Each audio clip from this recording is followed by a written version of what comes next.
Lo que nos toca ver ahora son algunas variaciones, ¿no? Que son la diferencia de proporciones, el cociente de medias y el cociente de, bueno, la varianza y el cociente de varianzas. La varianza y el cociente de varianzas. En todos los casos, lo más importante siempre es identificar el parámetro de interés, identificar las variables auxiliares que nos dan información adicional, como por decir, tal vez nos dan la varianza de los datos y eso es sumamente útil. Y en otros casos, tal vez nos dan más información respecto el tamaño de la muestra, ¿no? Porque eso igual es importante para utilizar el teorema del límite central o utilizar la T-de-Student, ¿no? Siendo que la T-de-Student tiene obviamente sus supuestos detrás, ¿no? De que los datos son normales y a veces es un poco más complejo de analizar, ¿no? Y bueno, ahora con eso en mente podemos ver las diferencias de proporciones, ¿no? La diferencia de proporciones. Un momentito está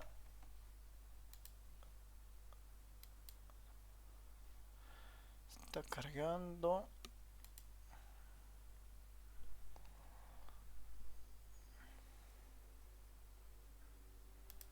Ya.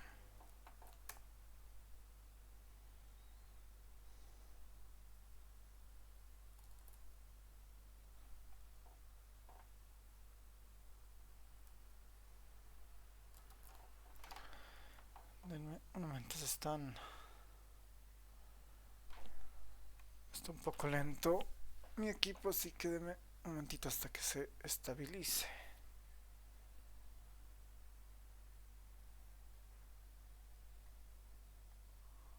Ya, creo que ahora sí. Ya. Entonces, para el caso de las diferencias de proporciones, tenemos algo similar a lo que pasaba con la diferencia de medias. Tenemos dos poblaciones en las cuales estamos observando alguna característica de interés vinculada a alguna cualidad. Una proporción finalmente es eso. Y nos interesa evaluar si estas dos poblaciones tienen proporciones similares. Así que la hipótesis nula para la diferencia de proporciones es la igualdad en las proporciones de la población uno y la proporción de la población 2, ¿no? Versus las hipótesis alternativas que podrían venir justamente bueno, que definen en realidad el tipo de hipótesis que vamos a tener. Podemos tener una hipótesis bilateral, una prueba de hipótesis bilateral con el distinto de, que nos arma dos regiones de rechazo, o hipótesis alternativas unilaterales, ¿no? Del tipo mayor o del tipo menor, ¿no? Justamente en el sentido de evaluar cuán parecidas son estas proporciones, ¿no? Para resolver esto tomamos una muestra aleatoria en ambas poblaciones y con esas muestras aleatorias construimos estimadores de estas proporciones y en base a esos estimadores construimos el estadístico de prueba, ¿no? Construimos el estadístico de prueba. En nuestro caso, el estadístico de prueba para una prueba de hipótesis de diferencia de proporciones tiene esta forma, ¿no? Este es el z sub 0.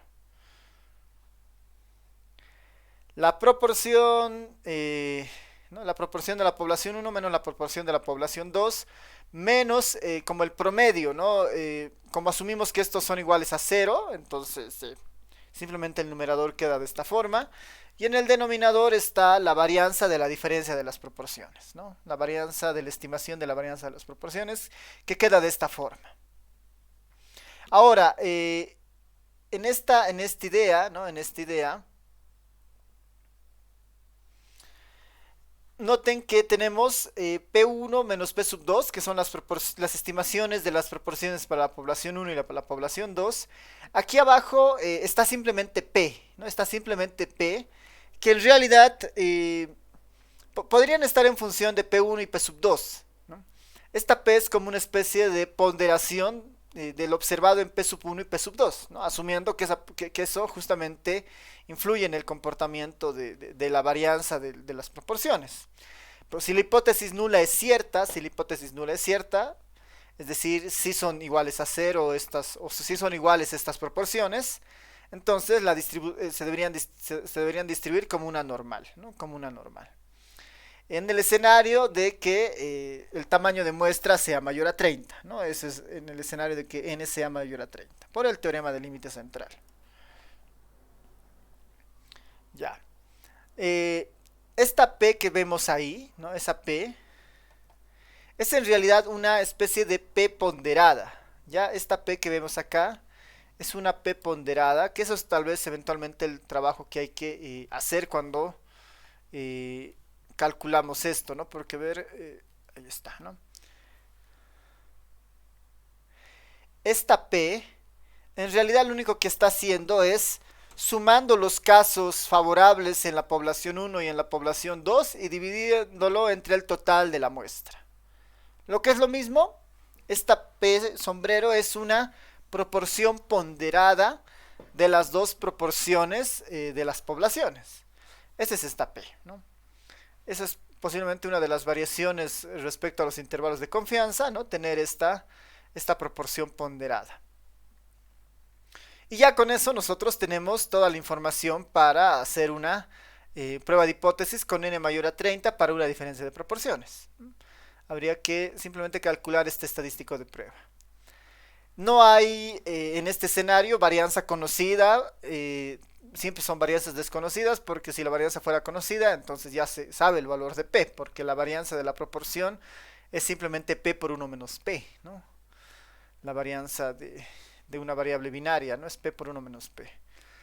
Entonces, pues justamente por eso no es tan necesario ver ese caso de varianza conocida, porque es algo que igual en la práctica no sucede, ¿no? Ya, así que si nosotros estamos en este escenario, si es una prueba bilateral, misma región crítica que las que hemos ido viendo, ¿no? Dos regiones de rechazo, a la cola izquierda y a la cola derecha de una distribución normal. Y si las pruebas fueran unilaterales, ¿no? Dependiendo la dirección de la hipótesis alternativa, ¿no? Tenemos los diferentes criterios, ¿no? Si es una hipótesis del tipo mayor, ¿no? P1 es mayor a P sub 2, la cola de la derecha es la que se marca. Si la hipótesis alternativa es una P sub 1 menor a P sub 2, la cola de la izquierda es la que se evalúa, ¿no? Ahí se encuentra la región de rechazo. Y con eso ya tenemos casi todo, ¿no? Ahora, aquí una nota importante.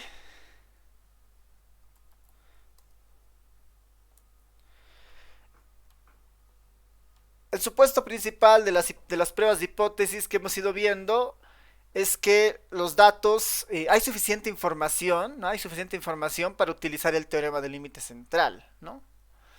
Existen, pero, ¿qué pasa cuando el tamaño de muestra es menor a 30, ¿no? En algunos textos incluso toman ese umbral como 20, ¿no? ¿Qué pasa si tenemos muestras muy pequeñas? Entonces, en todos esos casos, la distribución T de Student es la que nosotros deberíamos utilizar, ¿no? La distribución T de Student. Sin embargo, por principios de la proporción, porque es un tanto especial, ¿no? Esta distribución. No se olviden que una proporción es un caso particular de una variable, ¿no? Una proporción es un caso particular de la media, ¿no? De la media de una variable para una variable binaria. ¿Qué asume la T de Student? ¿No? ¿Qué asume la T de Student? La T de Student asume que los datos originales son normales, ¿no? Asume que los datos originales son normales. Cuando es una variable numérica, ¿no? Que tiene muchos posibles valores, asumir eso no está tan mal, digamos, ¿no? Porque es probable que en algunos casos eso suceda. Pero cuando estamos evaluando sobre las proporciones, una proporción es la media de una variable binaria. Si utilizáramos la T de Student, estamos en el supuesto de que esa variable binaria se comporta como una normal, ¿no? Esa variable binaria se comporta como una normal. Y una variable binaria con solo dos valores no tiene el comportamiento de una normal por definición, ¿no? Sería ilógico de arranque establecer ese criterio, ¿no? Por lo mismo, ¿no? Por lo mismo, la TED-Student no es una tan buena aproximación con muestras pequeñas, ¿no? Por ese principio básico de que una variable binaria no puede ser una variable normal. Así que en ese caso, ¿no? En esos casos muy particulares para la diferencia de proporciones con n menor a 30, nosotros vamos a seguir utilizando la aproximación de la normal, ¿no? Vamos a seguir utilizando la aproximación de la normal que, que justamente se apoya en el teorema del límite central y el teorema del límite central para la proporción si es algo que se cumple, ¿no? Si es algo que se cumple con n mayor a 30, con n mayor a 20 igual le cuesta un poco, pero sigue teniendo un comportamiento aceptable. Así que si el tamaño de muestra fuera menor, ¿no? A 20, igual vamos a seguir utilizando la aproximación normal, ¿no? Porque es preferible suponer que el teorema del límite central está, es un poco más efectivo que hacer el supuesto de normalidad de una variable binaria, ¿no?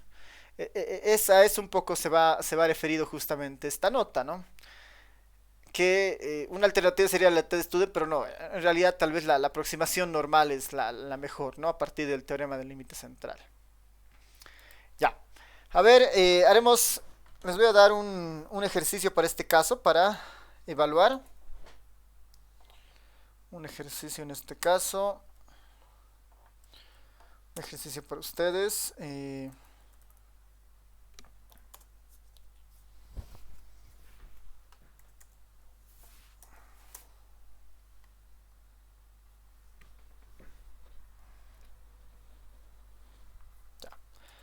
Se tiene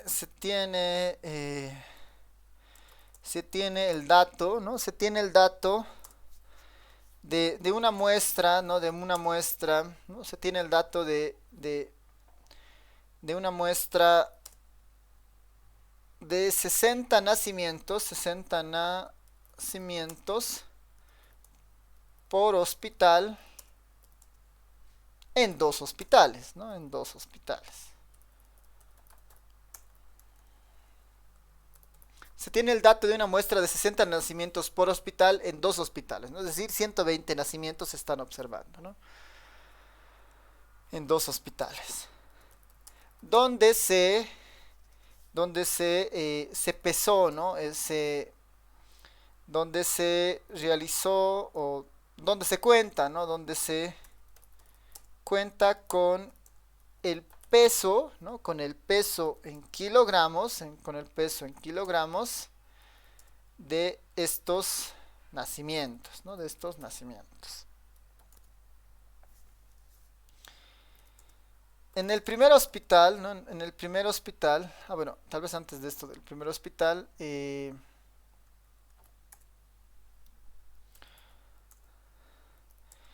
si el peso, ¿no? Si el peso es inferior, ¿no? Inferior a 2 kilogramos, ¿no? Si el peso es inferior a 2 kilogramos, ¿no?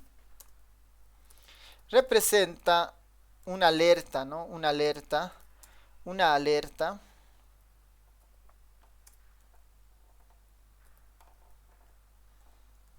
representa representa una alerta, ¿no? Una alerta, ¿no? En el primer hospital se registraron, ¿no? Se registraron 5 nacimientos, ¿no? Cinco nacimientos, 5 inferiores a 2, inferiores a 2 kilogramos.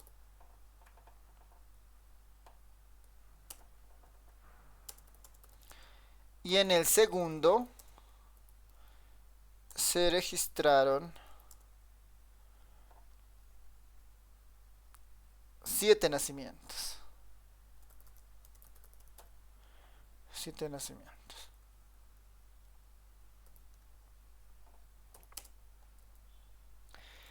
Se puede, se puede decir que, se puede decir que el porcentaje, ¿no? Que el porcentaje de el porcentaje de nacimientos inferiores a 2 kilogramos es el mismo en los dos hospitales.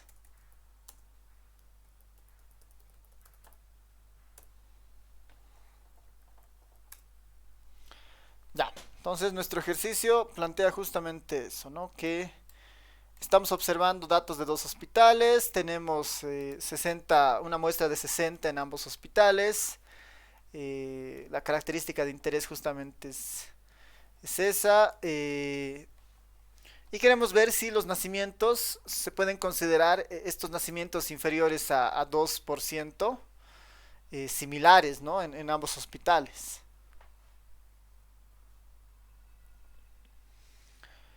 Entonces, para ello, lo que tenemos que hacer es definir la prueba de hipótesis y escribir nuestra estadística de prueba. Entonces, a ver, voy a traer la estadística de prueba aquí abajo. La región de aceptación y rechazo no creo que sea necesaria porque eso ya deberíamos tenerlo un poquito más de memoria porque es bien parecida a todos los otros casos, ¿no?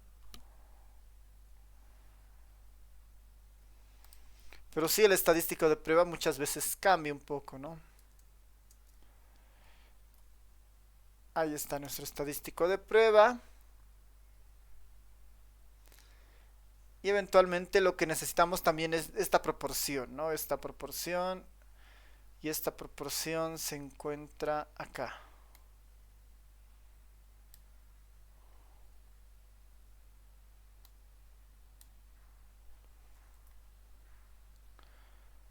Esta proporción justamente se encuentra acá.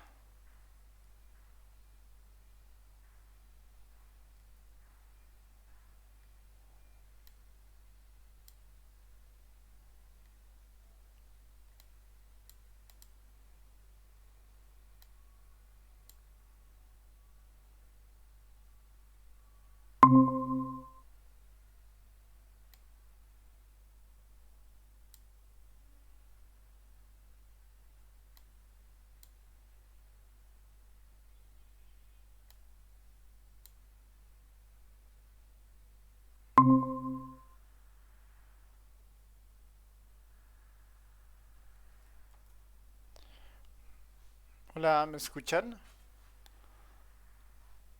Se ha, se ha Sí, se le caído. escuchó. Se ¿Qué ha tal? escuchado, licenciado. Ya, se ha caído un rato mi señal.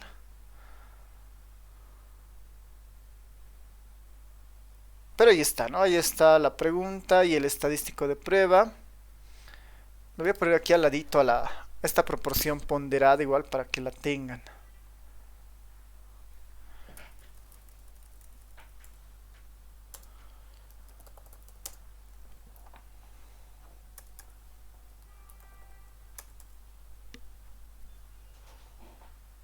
No, cualquiera de estas podría utilizar, ¿no? Para calcular esto. Ya. A ver, ahora sí. Unos 10 minutitos para este ejercicio. Plantea la hipótesis. Nuevamente no nos están dando el valor de significancia, por lo tanto hay que asumir que ese valor puede ser 0.05, ¿no? Estadístico de prueba, el valor de P, lo que habría que hacer es definir hipótesis nula, hipótesis alternativa y la decisión del estadístico de prueba, ¿no? Ya ver, unos 10 minutitos para esto y si alguien ya tiene el estadístico de prueba lo pone en el chat y después hacemos la valoración, ¿no? Del ejercicio. Son las 2:44 hasta las 2:54. Vayan trabajando.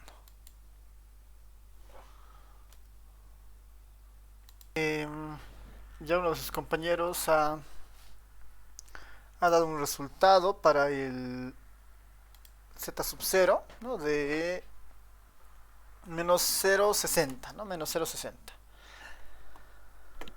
Ya, lo que tenemos que hacer básicamente es reemplazar los valores de nuestras pruebas. Y bueno, tal vez previamente podemos especificar las hipótesis, ¿no? Las hipótesis. Tenemos el hospital uno y el hospital 2. Ambos nos están dando información de que son 60, una muestra de 60 nacimientos en ambos casos. Entonces lo que podríamos hacer es ya calcular el P sub 1 y el P sub 2, ¿no? Ya, a ver, iniciaremos planteando justamente la solución. Y esto debería empezar especificando las hipótesis, ¿no?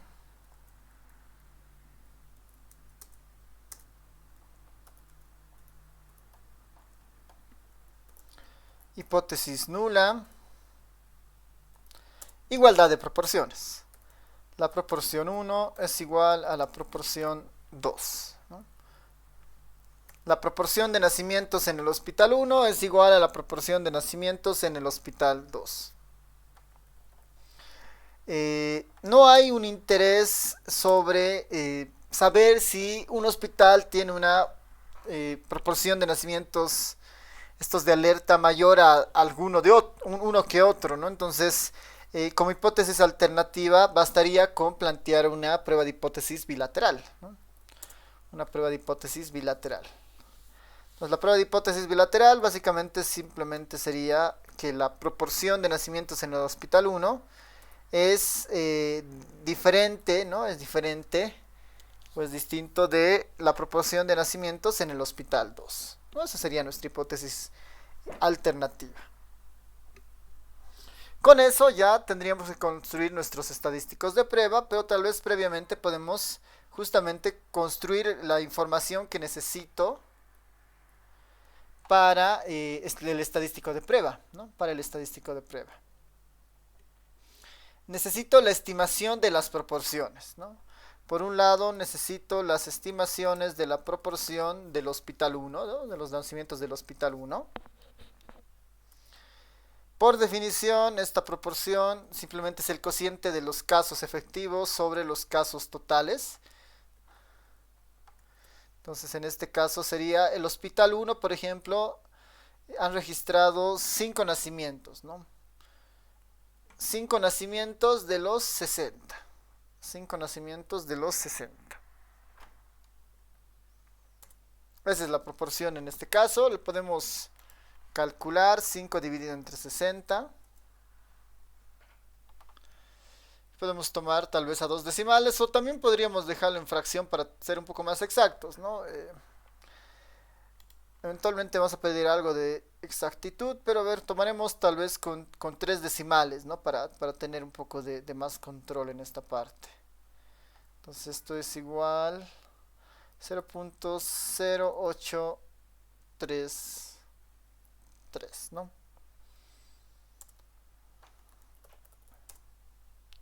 Versus exactamente lo mismo, pero para la proporción de la población 2, ¿no? La proporción de la población 2. Que en este caso debería ser el cociente igual, en este caso han encontrado 7 de los 60 casos, ¿no? Hay 7 de los 60 casos. 7 de los 60 casos. Ya tengo ahí las proporciones, ¿no? 7 de los 60 casos. Esto igual lo podríamos escribir en términos de fracción. 7 dividido entre 60. 0.117, ¿no? 0.117. 0.117.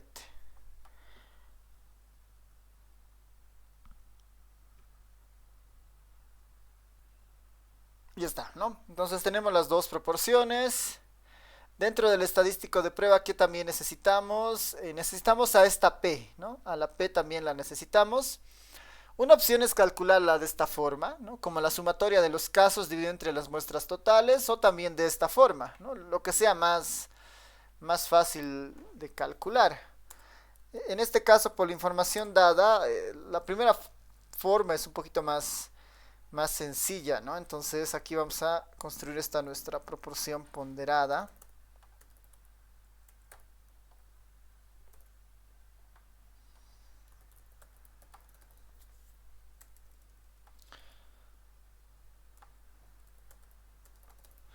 Ya, N1 más N2 en el denominador, 120 casos, ¿no? 120 casos. En el numerador hay 5 en el hospital 1, 7 en el hospital 2, 12, ¿no? 12 en total.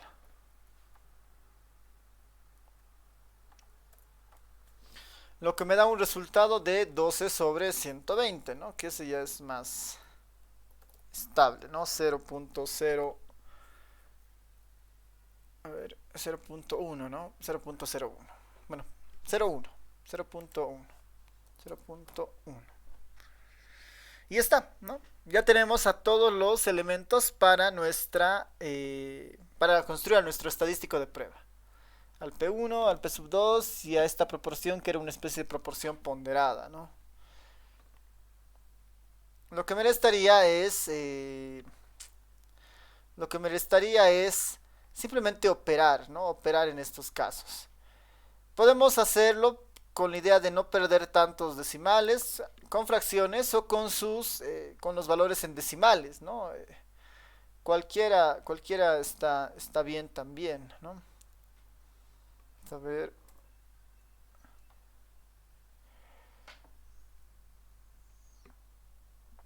a manera de esto tenerlo un poquito más preciso, ¿no? Arriba tendría P sub 1 menos P sub 2. P sub 1 menos P sub 2. Como tienen el mismo denominador, podría utilizar las fracciones, ¿no? Y si utilizo las fracciones,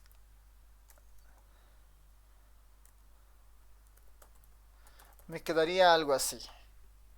Me quedaría 2 sobre 60. 2 sobre 60 negativo, ¿no? 2 sobre 60 negativo. Y abajo igual, podríamos operarlo un poquito estas ideas, porque va a ser finalmente 0.1 por 0.9 por esta fracción. Entonces igual lo podemos tratar de escribir todavía manteniendo algunas fracciones, ¿no?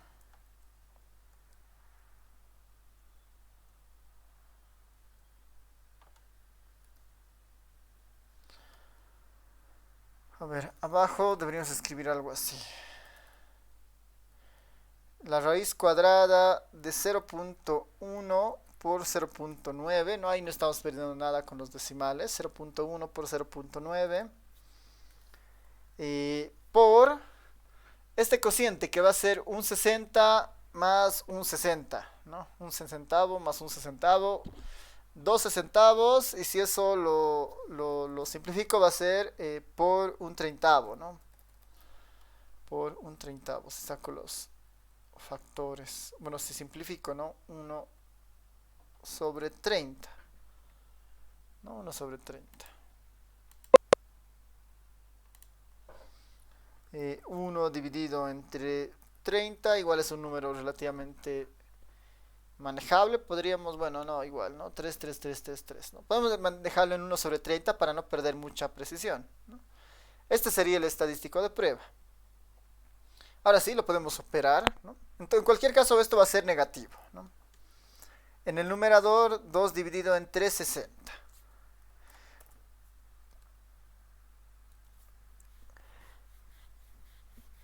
En el denominador,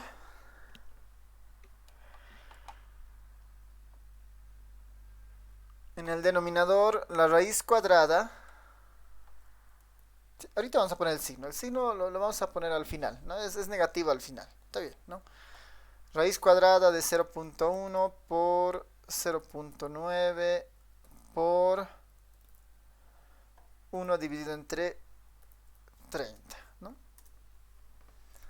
y ese resultado es negativo, ¿no? Esto, estamos haciendo la operación sin este negativo, solamente para facilitar un poco el cálculo.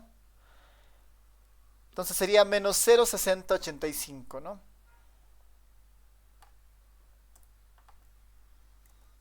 Esto sería igual a menos 0.6086, ¿no? Digamos, 0.060, menos 0.6086.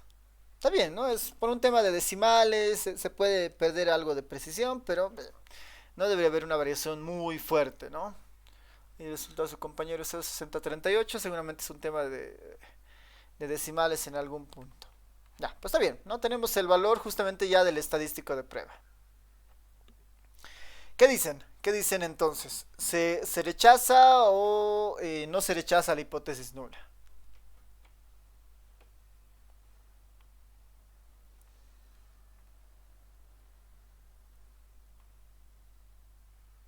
¿Qué dicen? Basado en este valor. ¿Se rechaza o no se rechaza la hipótesis nula? Eso, ¿no? No se rechaza la hipótesis nula. No está dentro de las regiones dentro de las regiones críticas. No, en ningún caso está sucediendo eso. Aquí puedo decir como no se cumple, ¿no? Como no se cumple, ahí podemos poner justamente las condiciones, ¿no? Como no se cumple que el z sub 0, ¿no? Que el z sub 0 a un 95% de confiabilidad, la cola derecha debería ser mayor a 1,96.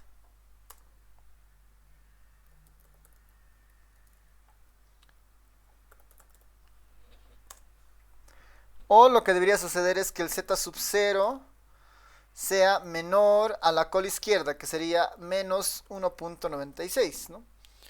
Ninguno se está cumpliendo, ¿no? Como no se cumple que Z0 sea mayor a 1,96, no es más grande que 1,96 y tampoco es más pequeño que menos 1,96, ¿no? No se rechaza la hipótesis nula, ¿no? No hay evidencia estadística para rechazar la hipótesis nula, ¿no? No hay evidencia estadística suficiente. No hay evidencia estadística suficiente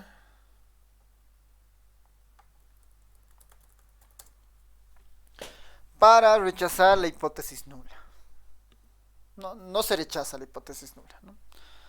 Por lo tanto, podríamos pensar que es probable que sí el porcentaje de nacimientos con un peso inferior a 2 kilogramos sea igual en ambos hospitales. Eso es lo importante de esto, ¿no? Ya poder tener esa conclusión dado el problema especificado, ¿no? Ya. Preguntas, dudas.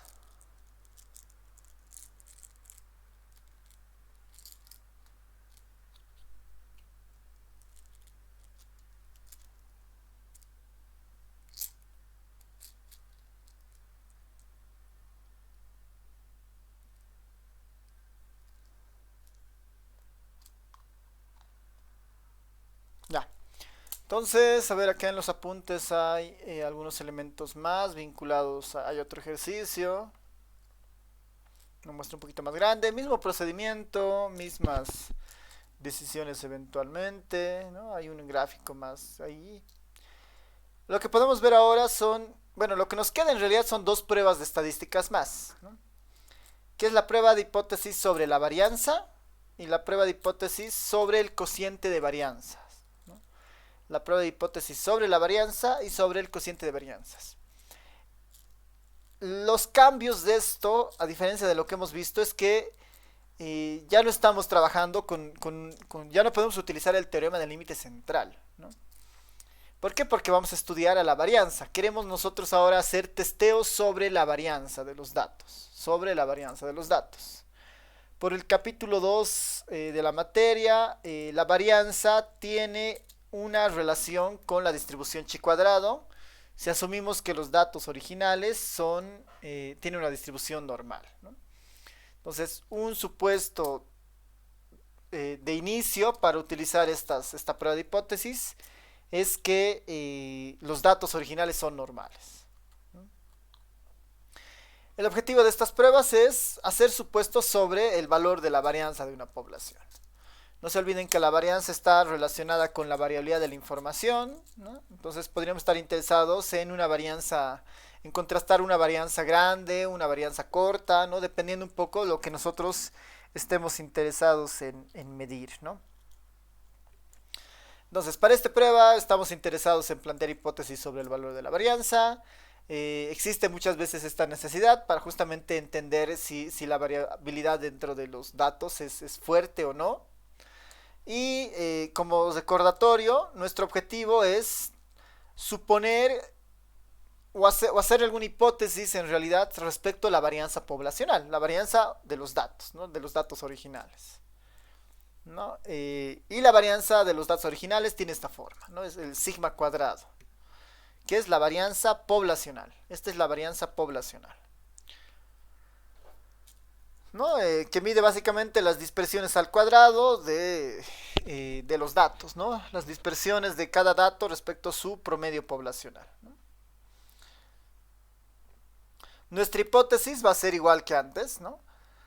Una hipótesis nula basada en igualdad, en que nuestra varianza tiene algún valor particular, ¿no? Al igual que en el caso de las medias, que nuestra varianza es igual a un valor dado por nosotros, ¿no? Versus en una prueba unilateral, ¿no? Versus en una prueba unilateral que esta varianza no es distinta a la que nosotros estamos proponiendo, ¿no? Que en realidad la varianza de los datos es distinta a la varianza que nosotros estamos proponiendo. Esa sería nuestra hipótesis alternativa, ¿no? No vamos a entrar a muchos detalles sobre pruebas unilaterales en este caso, ¿no? Pruebas unilaterales, dado que sigue el mismo esquema que lo hemos ido viendo hasta el momento, ¿no? Por el momento nos vamos un poco a concentrar en una prueba bilateral, ¿no? Este igual establece una prueba bilateral para la igualdad de las varianzas. Vamos a suponer que los datos originales son normales, ¿no? Este supuesto nos va a permitir utilizar la distribución chi cuadrado, ¿no? Vamos a suponer que los datos originales se distribuyen como una normal. Y además, bueno, vamos a asumir que tanto mu, que es el promedio, es el valor, el promedio poblacional, y bueno, obviamente la varianza no se conocen, por eso estamos haciendo estas dócima estadística, esta prueba estadística. Y para aproximar estos valores utilizamos una muestra aleatoria de tamaño n, ¿no? De tal manera que esta muestra de x1, x2 hasta xn son muestras independientes, idénticamente distribuidas, ¿no? Por todo lo que hemos visto en el capítulo de distribuciones muestrales. De esta forma, la estadística de prueba para esta dócima estadística tiene esta forma. A ver, la vamos a ver ahí en toda su magnitud, ¿no? El estadístico de prueba está chi cuadrado sub 0, ¿no? Está chi cuadrado sub 0. Este es el estadístico de prueba, ¿no? Esta es la estadística de prueba para la varianza, ¿no? Para la varianza. Noten algo bien interesante, ¿no?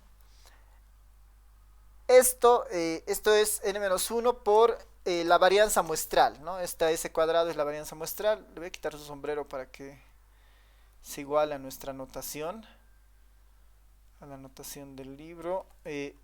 Esta S cuadrado para nosotros es la varianza muestral, y por lo que habíamos visto en capítulos anteriores es el estimador insesgado de la varianza poblacional, ¿no? Por eso lo importante de utilizar la varianza muestral para esto, ¿no?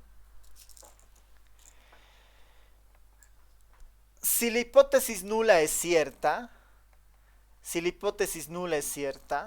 si esto se cumple, significa que la varianza en realidad es sigma cuadrado sub 0, ¿no?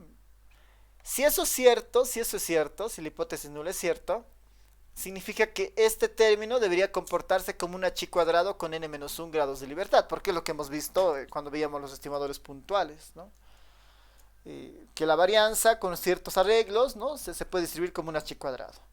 Entonces, si la hipótesis nula es cierto, esta también debería distribuirse como un h cuadrado con n-1 grados de libertad. Una cosa bien interesante, ¿no? Una cosa bien interesante y es la que nos permite justamente utilizar la distribución chi cuadrado. Es lo siguiente, a ver, voy a mostrarles aquí en el Google. Vamos a poner chi cuadrado distribución, ¿no? Una propiedad de la distribución chi cuadrado es justamente su definición, la definición central de un h cuadrado, ¿no? De qué es un h cuadrado, ¿no? De dónde sale y cómo se la construye, ¿no? Ese es un aspecto bien interesante, quien acá en las pruebas de hipótesis la podemos apreciar con harto detalle, ¿no? A ver que cargue un poco. Ahí está la distribución chi cuadrado. Vamos a irnos a su definición. Aquí está, ¿no? ¿Cuál es la definición de un h cuadrado? La h cuadrado se define como la suma de normales estándar. Si tengo una z que son variables aleatorias independientes que son normales estándar, entonces la suma de normales estándar se distribuye chi cuadrado, ¿no? ¿Qué es un h cuadrado? La suma de normales estándar al cuadrado. La suma de normales estándar al cuadrado. Esa es una distribución chi cuadrado. Una suma de normales al cuadrado. Si esto hacemos algunos arreglos, que es bien sencillo, el s cuadrado, ¿qué forma tiene? ¿No? La sumatoria de las xi menos los x barra dividido entre n-1. Si ese n-1 lo simplificamos con este n-1, me quedaría simplemente la suma. Y en esa suma puedo introducir este sigma como una constante y ese cuadrado incorporarlo acá, ¿no? Este término es equivalente a este término, ¿no? Simplemente se está desarrollando la forma de la varianza muestral. Y este está entrando como una constante dentro del cuadrado, ¿no? Es la sumatoria de la muestra, ¿de qué? De este término, xi menos x barra sobre sigma sub 0. Este es el proceso de estandarización. Esta es una estandarización cualquiera. A una variable aleatoria le quitamos su media y le dividimos entre su desviación estándar. Si sigma es... si la hipótesis nula es cierta, esta converge aquí a una normal, ¿no? Y en general, ¿no? Si xi es una normal, ¿no? Si xi es una normal, que ese es uno de los supuestos, los datos originales son normales. Si una normal le quito su centro y le divido entre su desviación estándar, esa es una normal estándar. Y aquí estoy haciendo efectivamente eso, una suma de normales estándar al cuadrado, ¿no? Por eso la importancia del supuesto de normalidad sobre los datos originales, ¿no? Sobre los datos originales el supuesto de normalidad es importante. Ya. Entonces, toda esta se va a comportar como una normal estándar siempre y cuando este sigma sub 0 sea, ¿no? sea la varianza, ¿no? Eso significa que bajo el concepto de que si la hipótesis nula es cierta, entonces este estadístico de prueba debería tener una distribución, ¿no? Este estadístico de prueba debería tener una distribución como un h cuadrado, ¿no? ¿Con cuántos grados de libertad? Con n-1 grados de libertad, ¿no? Con n-1 grados de libertad. Y ya tenemos nuestro estadístico de prueba bien definido. Y lo que nos faltaría ver es la región de rechazo, ¿no? La región de rechazo y la región de aceptación en esta prueba. A ver un momento que cargue esta. Hasta acá ya está, ¿no? Entonces, si la hipótesis nula es cierta, significa que esta se comporta como una normal estándar y se confirma que toda esta sumatoria es un h cuadrado. Por lo tanto, el estadístico de prueba se distribuiría como un h cuadrado con n-1 grados de libertad. Si la hipótesis nula es cierta, ¿no? Si la hipótesis nula es cierta. Por lo tanto, nosotros vamos ya a tener una región de aceptación y una región de rechazo en este escenario, ¿no? Entonces, finalmente, se va a rechazar la hipótesis nula. Igual que en el caso de la distribución normal, tenemos dos colas, una cola izquierda y una cola derecha si es una prueba bilateral. Se rechaza la hipótesis nula si el estadístico de prueba cae por encima de la cola derecha que guarda el alfa medios de significancia o cae por debajo de la cola izquierda de la chi cuadrados de tabla que guarda el 1 menos alfa medios de significancia, ¿no? En ambos casos estoy conteniendo el alfa medios para las regiones críticas, ¿no? El alfa medios para las regiones críticas. En ambos casos se está haciendo eso, ¿no? Podemos hacer un ejemplo un poco más visual. Voy a cerrarlo esto acá para ver el ejemplo. Para su formulario, en realidad en el examen, lo que necesitan de esta parte, más que todo, es el estadístico de prueba y la región de aceptación y la región de rechazo, ¿no? Bueno, la región de rechazo en realidad, que es más importante, ¿no? Aquí está el estadístico de prueba para la varianza y la región de rechazo está configurada de esta forma, ¿no? ¿Qué necesitamos para la región de rechazo? Recurrir a la tabla de la chi cuadrado, ¿no? Para alfa medios, ¿no? Para alfa medios. De la izquierda y el de la derecha, ¿no? El de la izquierda y el de la derecha.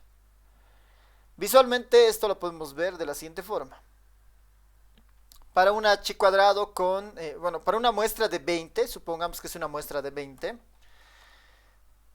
vamos a ver una chi cuadrado con 19 grados de libertad, ¿no? Que sería justamente el comportamiento que nosotros esperaríamos, ¿no? A ver, vamos a dibujar esto.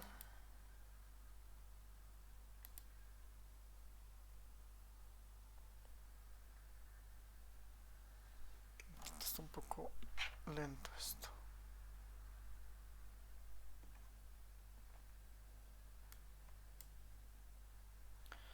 Ya. Entonces, una chi cuadrado para 20 grados de libertad, bueno, para 19 grados de libertad, para una muestra de 20, en realidad, ¿no? Para una muestra de 20, tiene esta forma. La chi cuadrado es una distribución con un sesgo, ¿no? Con un sesgo hacia la derecha, que eventualmente a medida de que los grados de libertad son muy grandes, esto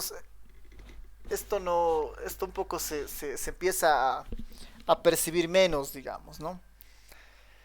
Entonces, si la hipótesis nula es cierta, la varianza debe tener este comportamiento para muestras de tamaño 20, ¿no? Para muestras de tamaño 20. ¿Qué es la región de rechazo? Son los puntos que están por debajo, ¿no? De los valores acá del eje horizontal que logran acumular alfa medios en las dos colas para una prueba bilateral, ¿no? Para una prueba bilateral. Si queremos tener esos valores en el R, ¿no? Si queremos tener esos valores en el R, lo logramos con el Q-Q, ¿no? Con el cuantil, este es como el cuantil que logra el alfa medios de probabilidad para una chi cuadrado de 19 grados de libertad, ¿no? Este lower.tail es para tener justamente exactamente el valor. Y ahorita vamos a verificar estos valores en el libro guía, ¿no? Para que también puedan utilizar el libro guía en el examen. Lo veremos visualmente cómo se da esto. Aquí está el X1, aquí está el X2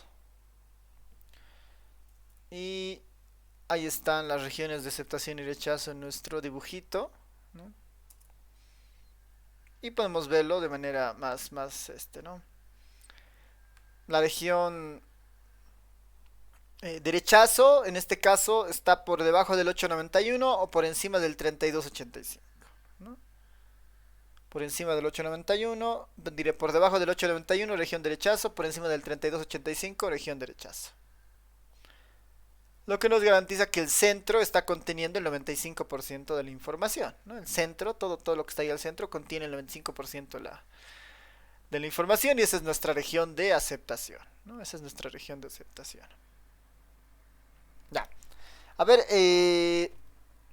confirmaremos estos valores en el libro para poder utilizar en el día del examen. Así que a ver, voy a abrir un momentito el libro guía.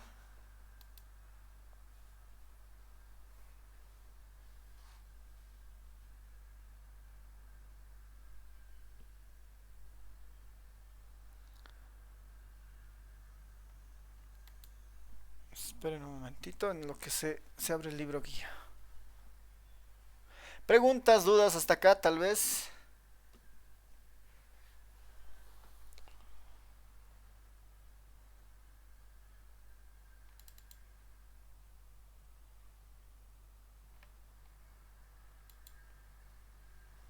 Comentarios.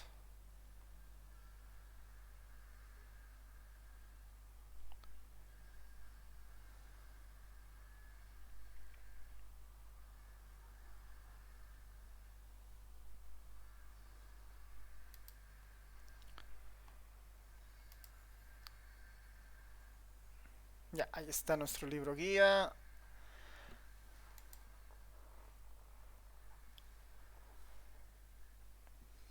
Vamos hasta abajo.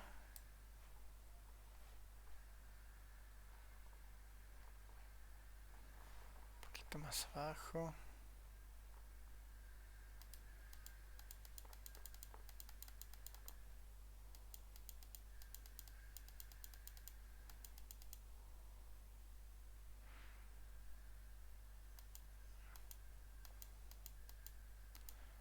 Estas curvas que están viendo en el libro son bien interesantes. Igual son una parte de las pruebas de hipótesis cuando se calculan tamaños de muestra para controlar el error de tipo uno y el error de tipo 2, ¿no? Pero ahí hay más escenarios para otro tipo de características. Pero a ver, vámonos a nuestra tablita que es la que nos interesa.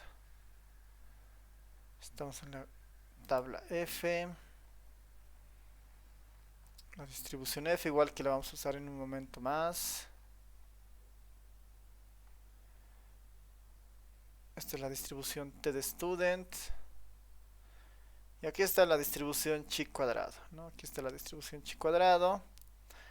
Y bueno, nos debería interesar justo esta hojita porque son de... Aquí está el 19, ¿no? Con grados de libertad de 19. A verlo, lo haremos rotar para ver esto.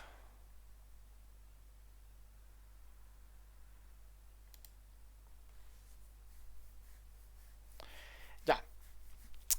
En este caso, ¿no? Están los puntos porcentuales de la distribución, ¿no? Nos interesan ambos casos, ¿no? 19 grados de libertad, no se olviden que tengo que encontrar el 891 y el 3225 para la cola izquierda, ¿no? Para la cola izquierda debería ser 0.05 sobre 2, ¿no? 0.05 sobre 2, eso es 0.025, ¿no? 0.025 y eso está acá en nuestra tablita, a ver, perdón. 0.025. Aquí está un poco, para utilizar esta tabla, está un poco invertido los resultados, ¿no? Igual, de todas formas, como es una prueba bilateral, me interesa el 97.5 y me interesa el 0.25, porque en esos puntos están haciendo los cortes para las regiones críticas. Noten que para 19 con 0.975 está el 8.91. Aquí está el 8.91. Y para 0.25 aquí está el otro, ¿no? El 32.85.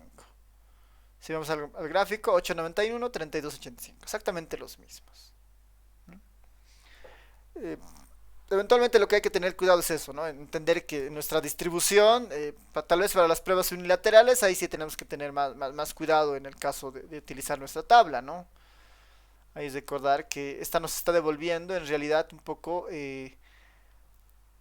los valores justamente. Por ejemplo, este 891 es al 97.5, ¿no? Nos está garantizando que todo esto es 97.5 para guardar ese 97, ¿no? 0.975 implica que todo esto es 97.5 y nos está devolviendo ese valor, ¿no? Como que el valor que acumula hacia la derecha, ¿no? Ese valor. Y el 32.85 es el que acumula a la derecha el 0.25. Es el que acumula a la derecha eso. Entonces esta tabla lo que devuelve en realidad es la acumulación el valor que hace acumular hacia la derecha estos valores de acá, ¿no? El valor que hace acumular hacia la derecha estas probabilidades. Ya. Entonces, ya con eso en mente tenemos ya justamente definida nuestra región de rechazo.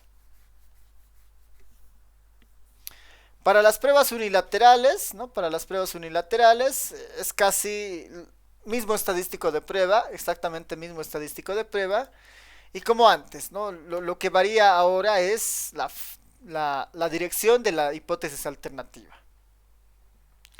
Un escenario que la hipótesis alternativa nos diga que la varianza es más grande de lo que nosotros estamos planteando. En este escenario, la región crítica igual se encuentra en la cola derecha, ¿no? Se encuentra en la cola derecha. Si el estadístico de prueba supera el valor, ¿no? En este caso 32,85, ¿no? 32,85. La cola derecha. Y si la hipótesis alternativa es del tipo menor, ¿no? Entonces la región de rechazo se está dando en la cola izquierda, ¿no? Se está dando en la cola izquierda.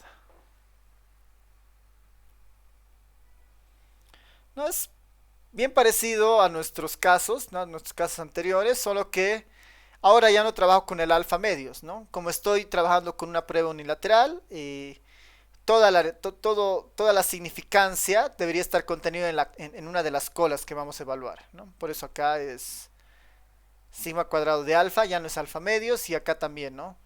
Sigma cuadrado de 1 menos alfa.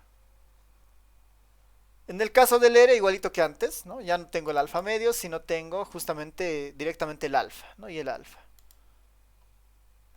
A un nivel de significancia del 5, entonces aquí tendría 0,30 o 0,10, por ejemplo, ¿no? 0,30 o 0,10.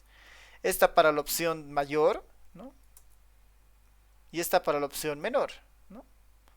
Esta para la opción mayor y esta para la opción menor. En nuestro caso aquí debería funcionar un poco al revés, ¿no? Es 0,95. Aquí está el 10,12, ¿no? Aquí está el 10,12. Que sería para la cola inferior, ¿no? Esto sería para la cola inferior y estos de acá serían para la cola superior, ¿no? En la cola superior es 30, por ejemplo, ¿no? Y la cola superior justamente era esta, que era 0,30,14. Como ya no es alfa medios, ahora me concentro en el 0,5. 0,5 con 19 grados de libertad es 0,27, bueno, 27,20, no, perdón, 30,14. 0,5 con 19 grados de libertad, 30,14. Y en el R era lo mismo, ¿no? 30,14, 30,14. Y ya está, ¿no?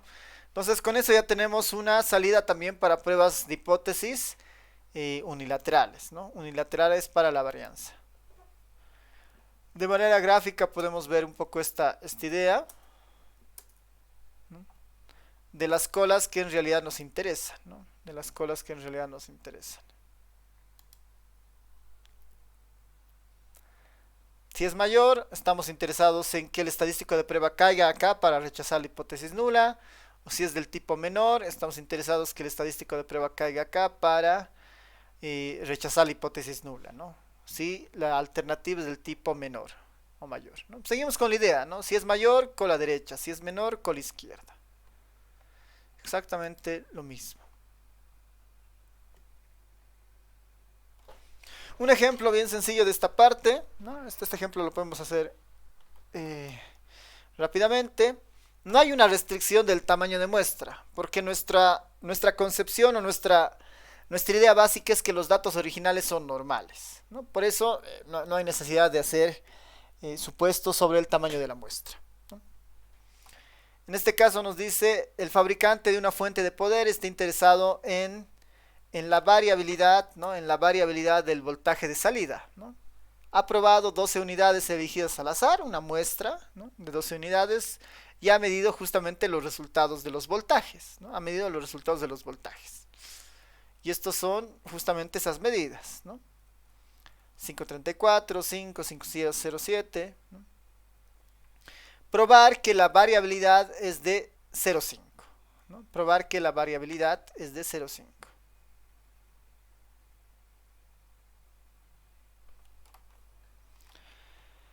tomar una significancia del 5%, ¿no?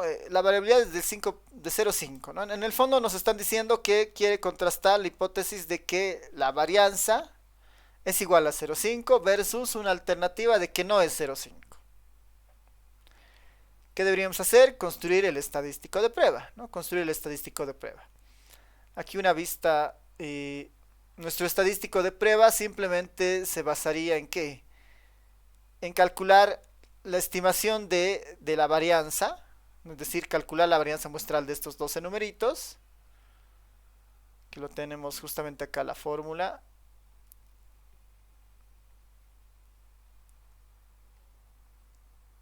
Aquí está, ¿no? Calculamos esa varianza y después la multiplicamos por la cantidad de la muestra y lo dividimos entre el valor que se está suponiendo para la varianza. ¿No? Es un estadístico de prueba bastante sencillo de construir. Entonces volveremos al ejemplo. Lo que debería hacer es meterlo al ERE o hacer el cálculo manual, ¿no?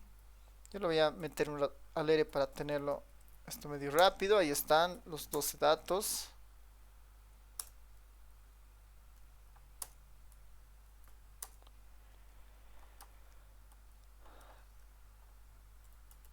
Ya, los meteré nomás. Ahí están, ¿no? Ahí están, por ejemplo, los 12 datos relacionados a este voltaje de salida. Si yo le hago el comando var de x, tengo la varianza muestral, ¿no? La varianza muestral es de 0,1038. Esa es nuestra varianza muestral. Armamos el estadístico de prueba, ¿no? Armamos el estadístico de prueba con toda la información. N-1 son 12, 12 menos 1, 11. Esta varianza muestral que la acabamos de calcular es 0,1038, ¿no? 0,1038. Reemplazamos en lugar del s cuadrado. 0,1038. Dividido entre el sigma cuadrado sub 0, ¿no? Que es el valor que estamos suponiendo que es igual a la varianza, ¿no? 0,5. Y el resultado había sido de 2,28, ¿no? 2,28. Entonces, podemos directamente evaluarlo, ¿no? Como es una prueba bilateral y son con 12 grados de libertad, podemos tener justamente los valores en los que se rechaza la hipótesis nula. Podemos dibujar a la distribución para que la veamos. Ahí está. A ver.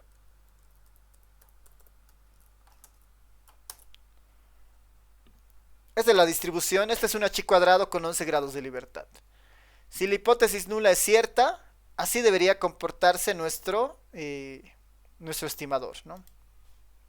O bueno, nuestro estadístico de prueba, ¿no? Podemos calcular los límites de la región de rechazo y la región de aceptación, igual que antes. Ahí están. Podemos ver los valores, ¿no? 3,82 y 21,92. 3,82 y 21,92.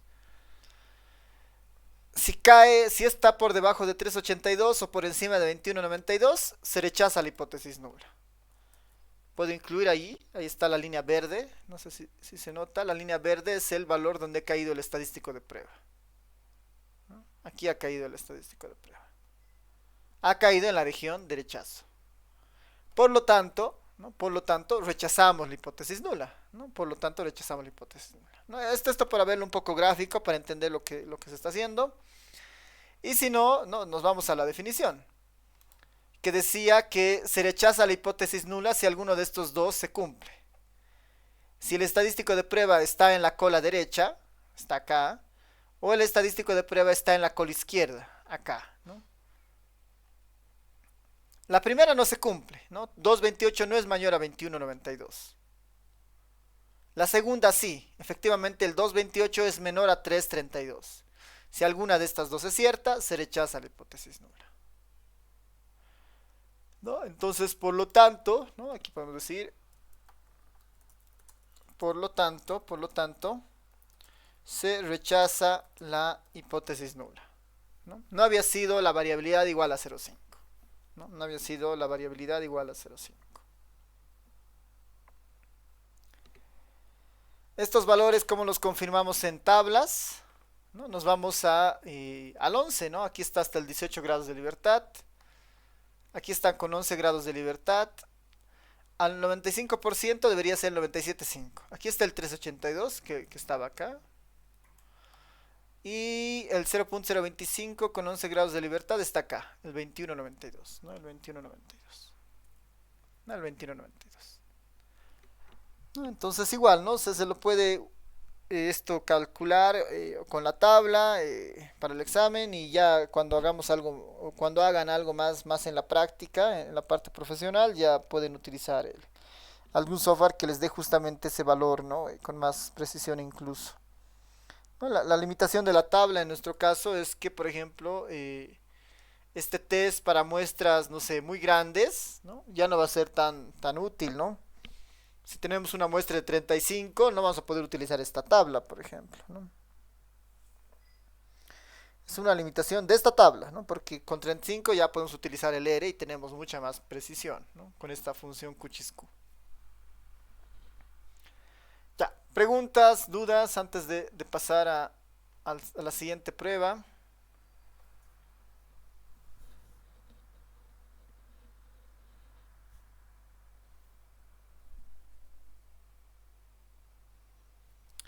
Ya, dudas, consultas.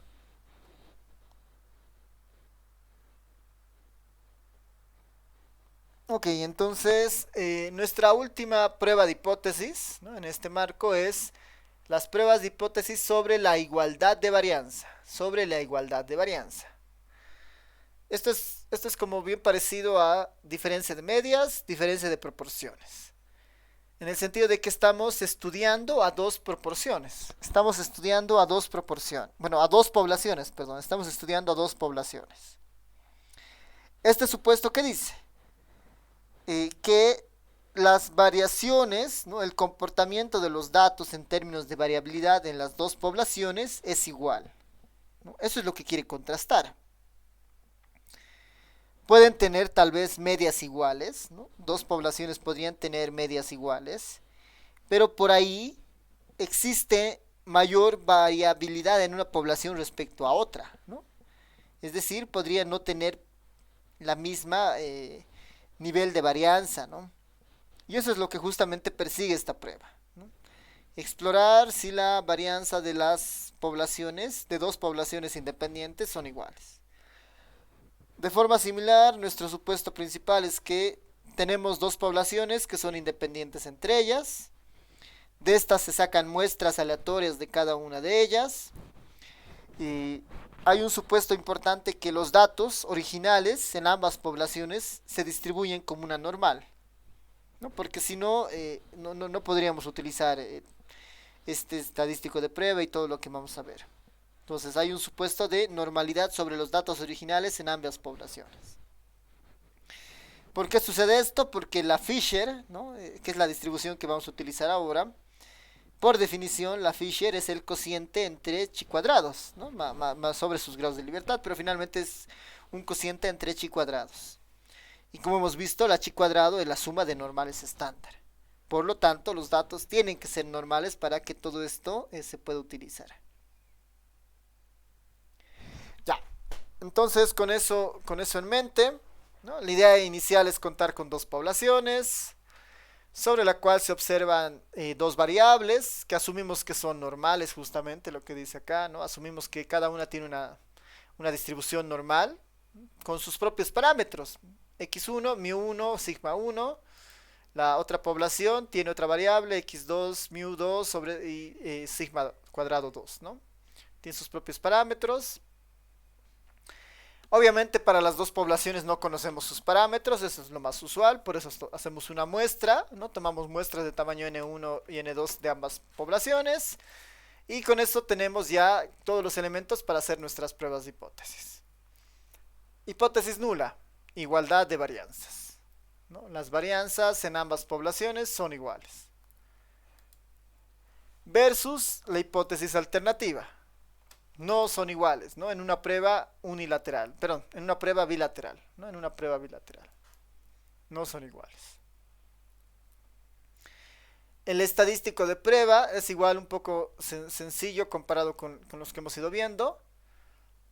El estadístico de prueba es este, ¿ver dónde estás? Ahí está. Este es el estadístico de prueba. Que es simplemente, como estoy utilizando una muestra, ¿no? Como estoy utilizando una muestra para, eh, para estimar las varianzas poblacionales, es lógico pensar que el cociente entre las varianzas muestrales sea el estadístico de prueba. Entonces, lo único que debería hacer es obtener la varianza de la población 1, la varianza muestral de la población 1, la varianza muestral de la población 2, y ese es el estadístico de prueba f sub 0. Si la hipótesis nula es cierta, entonces este estadístico de prueba tiene que comportarse como una Fisher. Este estadístico de prueba tiene que comportarse como una Fisher. Con n1 menos 1 grados de libertad y n2 menos 1 grados de libertad, ¿no? Ese es el comportamiento de sus 2 grados de libertad.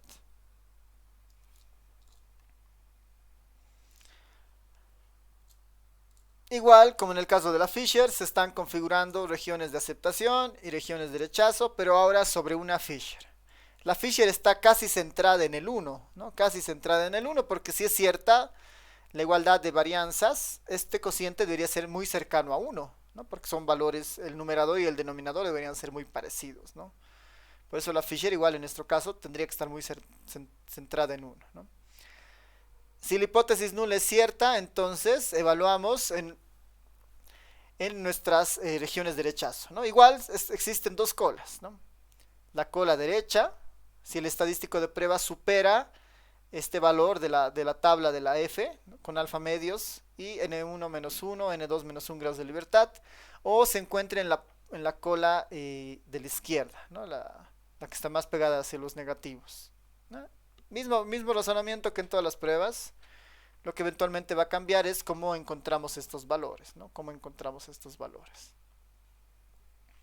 Un ejemplo muy sencillo para ver esto gráficamente, en el R podemos verlo con muestras de tamaño 20, ¿no? Supongamos que tenemos muestras de tamaño 20 de dos poblaciones y consideramos una significancia del 5%. Y consideramos una significancia del 20%. Esta es una Fisher con grados de libertad de 19 y 19, ¿no? Con grados de libertad de 19 y 19. Que este es el comportamiento que uno esperaría para el cociente de varianzas de dos poblaciones, ¿no? Con una de muestra tamaño 20. Su región de aceptación y la región de rechazo, en el caso de la Fisher, se obtiene de la misma forma con la función Q, pero en este caso en vez de QX Q, con QF, ¿no? Es el cuantil de la distribución F. El cuantil de la distribución F que logra alfa medios de probabilidad, que logra 1 menos alfa medios de probabilidad, con sus respectivos grados de libertad, ¿no? Así se lo buscaría esto en el R. Ahorita vamos a ver en el libro guía cómo lo hacemos. Ahí está, la configuración de las regiones de aceptación y de la región de rechazo, ¿no? Y obviamente esto vale 2.5, 95 y 2.5, haciendo que toda la distribución esté ahí presente, ¿no? Esté ahí presente. Ya, a ver, aquí hay una idea para ver cómo se mueve la distribución de Fisher a medida de que los grados de libertad, a medida de que la muestra crece, ¿no? A medida de que la muestra crece. Este gráfico es bien interesante porque lo que muestra es, partimos de nuestra curva original, que es una Fisher con 19 grados de libertad, 19 grados de libertad, ¿no? El B1 19, B2 19. Esta es una Fisher, donde en ambas poblaciones tiene una muestra de 19. ¿Qué tal si vamos tomando más muestras y más muestras y más muestras, ¿no? Una muestra de 20, una muestra de 21, hasta muestras de tamaño 1000, digamos, ¿no? ¿Cómo cambiará la forma de la distribución de Fisher? Y ahí está, ¿no? A medida que la muestra crece, el centro de la distribución de Fisher está cada vez más centrada en 1, ¿no? Es cada vez más centrada en uno. Nuestros, y obviamente, si hay muestras más grandes, si hay muestras más grandes, la definición de las regiones de aceptación y de rechazo van a estar mucho más cercanas al uno, ¿no? Porque seguramente por acá vamos a tener el alfa medios a la izquierda y el alfa medios a la derecha, ¿no? Entonces cada vez van a estar más cercanos a uno, ¿no? Entonces la distribución de Fisher tiene un poco este comportamiento. Para pruebas unilaterales sucede exactamente lo mismo, ¿no? Sucede exactamente lo mismo. Pero a ver, tal vez podemos confirmar estos valores que hemos visto en el gráfico para con nuestra tabla de Fisher. El 0,4 y el 2,53, ¿no? El 0,4 y el 2,53. Ahí está nuestra tablita del libro guía. Aquí está la distribución de Fisher. Ahora, estas Fishers, igual, muestran acumulaciones hacia la derecha. Acumulaciones hacia la derecha. El punto que hace acumular hacia la derecha, 25%. ¿No? Aquí hay un punto 25. Lo voy a tratar de volver un poquito más grande. Esta es la F para el 25%. Acumulado hacia la derecha. Yo necesito un Fisher que acumule 5% o 2.5. Aquí está el Fisher que acumula a la derecha 0.5. Y aquí está la Fisher que acumula hacia la derecha el 0.25. Y sus grados de libertad, ¿no?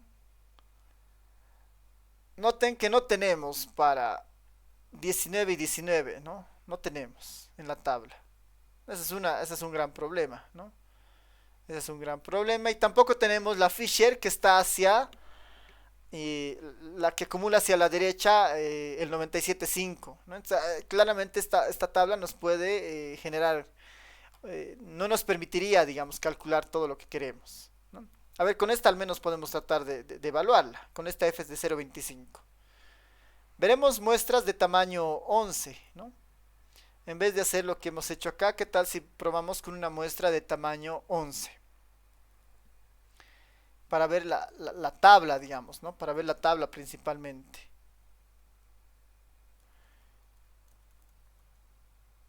Aquí podemos comprobar eso. Alfa medios de 11 y 11, ¿no? Y el otro sería QDF de 1 menos alfa medios de 11, 11, que es el 0.28.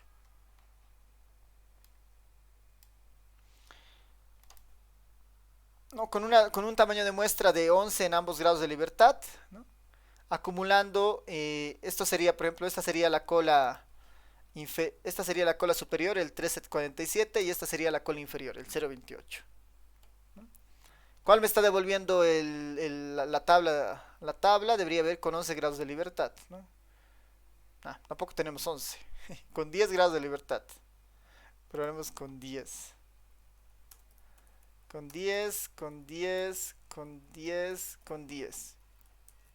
Ahí está, ahí está, ¿no? Si es lo que me acumula hacia la derecha, si es lo que me acumula hacia la derecha, debería estar devolviéndome este valor de acá, ¿no? El 371, ¿no? Este valor me debería devolver al 1010. Aquí está el 10 y aquí está el otro 10, ¿no? Aquí está, ¿no? 372. En el punto 372 se acumula hacia la derecha 0.025 de probabilidad. En el 372.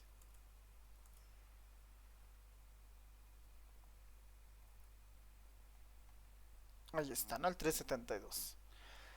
Es un poco complicado en este caso el tema de el tema de la Fisher para utilizar las tablas, porque la Fisher es un poquito más compleja, ¿no? Por la cantidad de grados de libertad que tiene. Y por esos 2 grados de libertad que tiene, ¿no? Así que para este caso en particular, para la Fisher en particular, para el examen, ¿no? Si alguien necesita apoyo en la Fisher, ¿no? Yo ese rato puedo calcular en el R, me dicen que con cuántos grados de libertad quieren que se los calcule, se los puedo anotar eso en la pizarra, digamos, ¿no? para la Fisher en particular. Para la chi cuadrado en teoría se puede, a menos que la tabla chi cuadrado no cubra esos valores, ¿no? Igual lo podría yo anotar en la pizarra, para la chi cuadrado y para la f, ¿no? Esa manera de tener el valor más preciso posible para no tener conflictos en el examen, ¿no? Con el uso de la tabla, que finalmente puede ser una limitación, que no debería serla, ¿no? En el mejor de los casos deberíamos poder utilizar el R, pero las tablas nos van a limitar un poco en eso, ¿no? Hay algunas calculadoras estudiantiles que ya devuelven Fisher, chi cuadrado y normal, ¿no? Tal vez su calculadora hace eso, no estaría de más, ¿no? Explorarla, ¿no? Para tener acceso a estos valores. Para las pruebas unilaterales, exactamente lo mismo que antes, ¿no? Si esto es mayor, nos interesa la cola superior, ¿no? El estadístico F ahora es sobre alfa. Y si la hipótesis alternativa es del tipo menor, me interesa la cola izquierda, ¿no? Me interesa la cola izquierda, ¿no? La cola izquierda. Y así lo obtengo en el, utilizando la distribución de Fisher.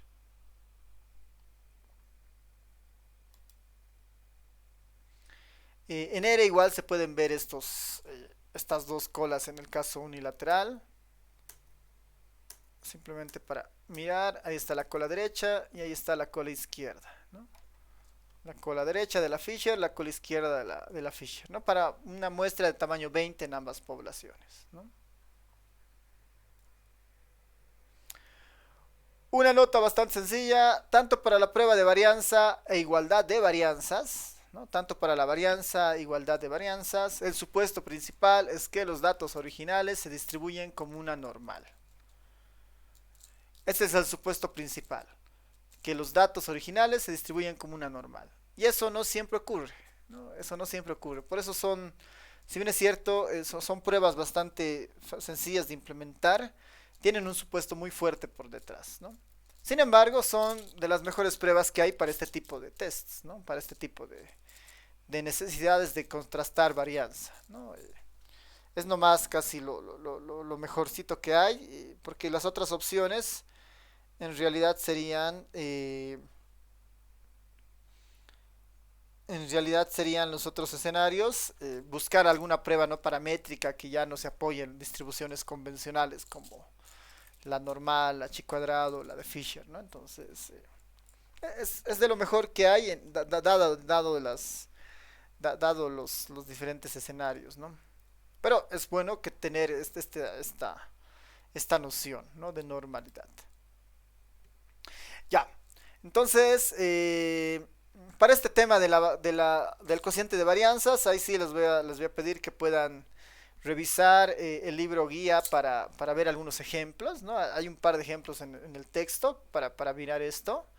Finalmente igual es muy parecido a lo que hemos visto, ¿no? Calculamos el estadístico de prueba y evaluamos según la región de rechazo, ¿no?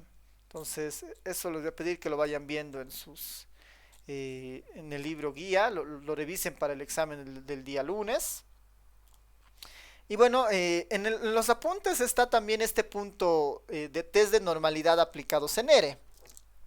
Esto era principalmente pensando cuando estábamos en la virtualidad, porque esto era más fácil hacerlo ahí, ¿no? Hacer estos test de normalidad que no sea en un laboratorio es mucho más complejo, pero de todas formas, si a alguien le interesa, que es justamente verificar si los datos originales tienen una distribución normal, hay varios test estadísticos que sirven para eso, ¿no? Hay varios test estadísticos, esto era más como un plus para explorar este criterio de bondad de ajuste, ¿no? Así que si no, si quieren ahí lo van a poder tener en los apuntes para darle un repaso, ¿no? Lo que sí les voy a pedir que estudien para el examen, lo que sí les voy a pedir que estudien para el examen, que no lo vamos a cubrir nosotros, ¿no? Que no lo vamos a cubrir nosotros. Esto sí va a quedar como una tarea de repaso para el examen. Uno es este ejemplo del cociente de varianzas, ¿no? Que finalmente es un ejemplo de lo que hemos ahorita descrito. Lo otro es, hay un punteo aquí abajo eh, en los apuntes, que igual está en el libro por si acaso, ¿no? Que está igual en el libro, que es cómo calcular tamaños de muestra para controlar el error de tipo 1 y el error de tipo 2. ¿No? ¿Cómo calcular tamaños de muestra para calcular el error de tipo 1 y el error de tipo 2? No, recuerden que al inicio habíamos planteado justamente estos errores y cómo se los puede controlar. Eso se lo puede hacer mediante los tamaños de muestra, ¿no? Entonces, esto sí les voy a pedir que lo puedan al menos repasar los apuntes y en el mejor de los casos repasar el libro guía, porque sí, sí o sí va a haber una pregunta en el examen vinculada a este punto, ¿no? Al tamaño de muestra y su relación con el error de tipo 1 y tipo 2. Que en el fondo, si lo revisan, todo va a desencadenar en una fórmula, que es esta, que es la fórmula para el tamaño de muestra, controlando el error de tipo 1, que es el alfa, y el error de tipo 2, que es el beta. Finalmente va a desencadenar en eso, así, pero es bueno que lo repasen. Y esto lo incluyan en su fórmula también, ¿no? Lo incluyan en su fórmula. Noten que aquí hay un símbolo raro, es el delta. O sea, hay que ver qué es el delta, por ejemplo, ¿no? Que aquí por aquí también se explica, y en el libro guía también está. Y algunos valores convencionales para el z de beta, por ejemplo, ¿no? Y hay un ejemplo también, ¿no? Así que no estaría de más que lo puedan revisar esta parte. Mejor si lo hacen en el libro guía, porque ahí está explicado de dónde sale esta fórmula, ¿no? De dónde sale esta fórmula, que es un poco trabajar con la hipótesis alternativa y de ahí justamente aparece este delta, ¿no? Entonces esto va a quedar como una tarea para, de repaso para ustedes para el examen. ¿Qué página es eso? A ver, aprovecharemos que tenemos el libro abierto acá. Ahí estás. Si no me equivoco, está todo en el capítulo 11, pero lo confirmaremos ahorita. Este es teorema de límite central, muestras aleatorias. Estos intervalos de confianza.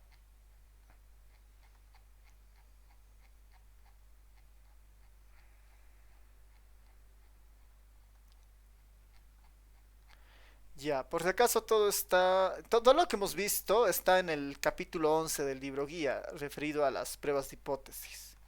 No es la misma notación, ¿no? He procurado mantener mucho del libro guía para esto. Y si van viendo en el capítulo 11, ahí está el error de tipo 1, el error de tipo 2. Lo que necesitamos son los tamaños de muestra, que está casi al inicio. Las pruebas, hipótesis. Acá, ¿no? Elección del tamaño de muestra, ¿no? El 11.22 que está en la página 345, ¿no? De ahí sale, ¿no? Se hacen varias operaciones, varias operaciones, varias operaciones. Y ahí está la formulita, ¿no? La formulita que está en los apuntes. No es un poquito de entender esto para saber cómo utilizar la fórmula, ¿no? Así que porfa, si pueden, por favor, si pueden repasar este punto, ¿no? El 11.22. Este es principalmente para pruebas de hipótesis vinculados a la media, ¿no? A la media. Porque hay cálculos de tamaño de muestra para diferencias de medias, para proporciones, ¿no? Pero esta es la más usual, porque en general casi converge con cualquier otros casos, ¿no? Para la proporción este sigma es n por p.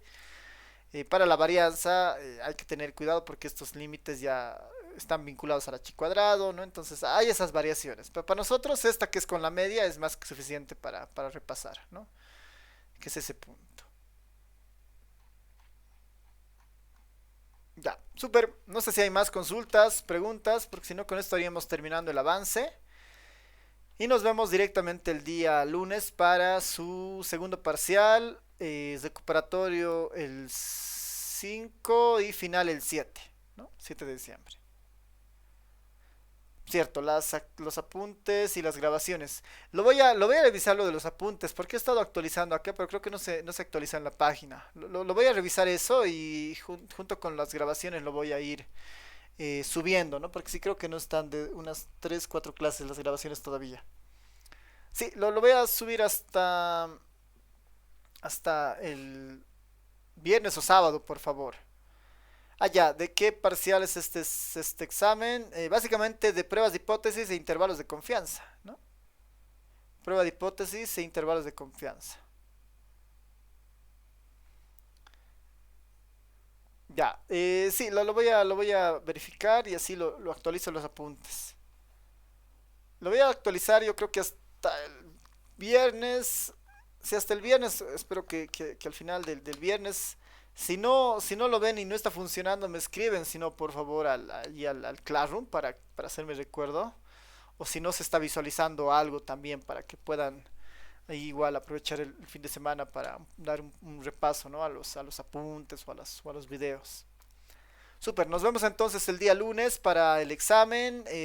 No se olviden traerse tablas de la normal si fuera necesario, algunas tablas de la H cuadrado, de la TED Students, sus calculadoras, ¿no? La modalidad va a ser muy parecida al anterior examen, ¿no? Muy parecida al anterior examen, ¿no? Así que vayan preveyendo también sus tiempos. Pueden traer formularios, siempre y cuando sea así, una plana a lo mucho, ¿no? Una plana a lo mucho. Ya para el final les voy a pedir al menos dos planas porque ahí sí hay más fórmulas. Así que eso sí lo ténganlo presente. Ya. Listo, nos vemos entonces. Nos vemos el día lunes. Chao, chao, chao a todos, todas. Chao, chao. Nos vemos.